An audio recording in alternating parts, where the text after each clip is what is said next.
भाई अगर आप में से कोई जेनजी है, ऐसा तो नहीं है ना कि आप जेनजी हो के आप में से कोई फूल उगाए हो, कोई तारे चमकने लगे हों जेनजी होने से सिर्फ, या कुछ और आप में अलग तरह की विद्याएं, कोई टैलेंट आ गया हो।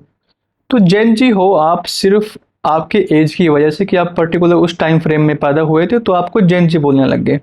ऐसा तो नहीं ना कि आप सुबह उठते हो आपके सारे काम खुद ही हो जाते हैं, जेनजी हूँ मैं तो भाई, मैं तो एग्जाम भी टॉप कर लूंगा, या सारा कुछ नहीं ना। आपको सारे काम सुबह उठ के खुद करने पड़ते हैं, खुद पढ़ना पड़ता है। तो अपनी जिंदगी उसी तरह से जीनी होती है। और आप उठ के अब मान लो मोदी जी को गाली दे रहे हो, वो 75 ईयर के हो चुके हैं। उन्होंने ग्रास रूट से उठ के मेहनत करके इतने सालों से तब जाके यहाँ पहुँचे हैं वो। ऐसा नहीं कि किसी व्हाट्सएप ग्रुप से या किसी ऐसे सोशल मीडिया से जुड़ के या किसी भी और तरह से इस तरह के हंगामे करके वो ऐसे प्राइम मिनिस्टर बन गए हैं। माना कि किसी चीफ जस्टिस ने किसी को कॉकरोच बोल दिया, इसका मतलब ये नहीं कि आप खुद को कॉकरोच बोलने लग जाओ कि मैं कॉकरोच हूँ, और आप घर पे बोलो कि मैंने तो कॉकरोच जनता पार्टी ज्वाइन कर ली है। तो आप ये क्या प्रूव करने में लगो कि मैं कॉकरोच हूँ? क्या होता है कॉकरोच? कई बार आपके माँ बाप भी आपको बोल देते हैं ना कि भाई तू गधा है, तू मूर्ख है। तो इसका मतलब ये थोड़ी कि आपने आप उसको आप खुद को उस चीज से आइडेंटिफाई करने लग जाओ, आप बल्कि उसका उल्टा प्रूफ करने लगते हो कि मैं गधा या मूर्ख नहीं हूँ, मैं तो स्मार्ट हूँ। और आपने ये कैसे डिसाइड कर लिया कि पर्टिकुलर पार्टी कोई जो अमेरिका से बैठ के किसी बंदे ने ऑनलाइन बना दी है, आप उससे कैसे आइडेंटिफाई कर सकते हो कि वो आपके लिए है या आपकी आवाज़ सही में उठा रहा है वो?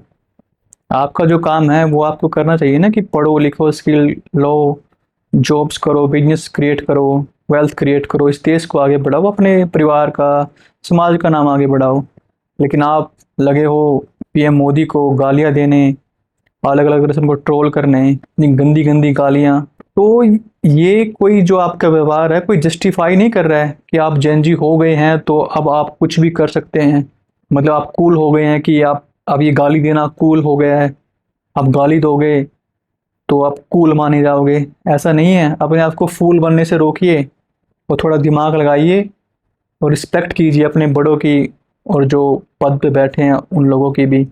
ठीक है, क्वेश्चन पूछना बिल्कुल ज़रूरी है, लेकिन ये नहीं कि सारी मर्यादा ही आप क्रॉस कर दो और कुछ बचे ही ना फिर आप लोगों के लिए डिफेंड करने को भी।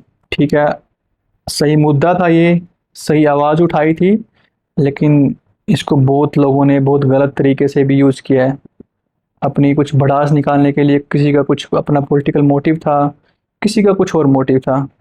लेकिन इन चीज़ों से बचिए। ठीक है, गलत के लिए आवाज़ उठाइए, गलत के खिलाफ, और अच्छे काम करिए, और अपना व्यवहार और अपनी भाषा सही